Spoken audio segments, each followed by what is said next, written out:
Well, this is a live look at the Kennedy Space Station in Florida. The countdown is on for tomorrow's launch of NASA's new moon rocket. In less than 24 hours, a test flight for the mission will lift off. Despite some shocking issues that happened this weekend, yesterday lightning struck at the launch pad. You can see it right there in our monitor. Officials say neither the rocket nor the ground equipment were damaged. CBS's Skylar Henry has the latest from the Kennedy Space Center.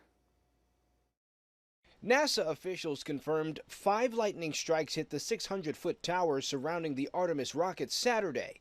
But the strikes were not powerful enough to cause any major issues. We have a threshold that we look at to see what the magnitude of these strikes are, and we did not meet that criteria to have to do intensive or invasive type of retest. Preparations for the unmanned flight to the moon are moving forward as planned.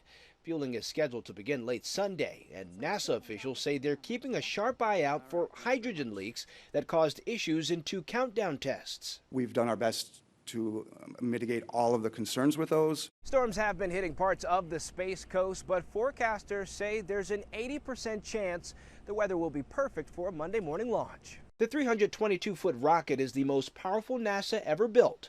On this trip, it will power a crew capsule with 3 test mannequins into a distant lunar orbit, reaching 40,000 miles beyond the moon.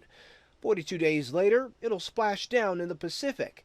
It comes half a century after NASA's Apollo program landed 12 astronauts on the moon. On CBS Face the Nation, astronaut Kate Rubin says this moon mission is very different. The first part of this program is really to establish a sustainable lunar presence on the lunar surface and then both in orbit around the moon. This is helping us get ready for Mars. If the test flight goes well, astronauts could return to lunar orbit as early as 2024, and a moon landing could follow.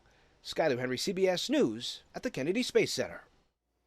And the 2-hour launch window opens at 8:33 tomorrow morning Eastern Time. If NASA is not able to safely launch Artemis tomorrow morning, the next window is around noon on Friday.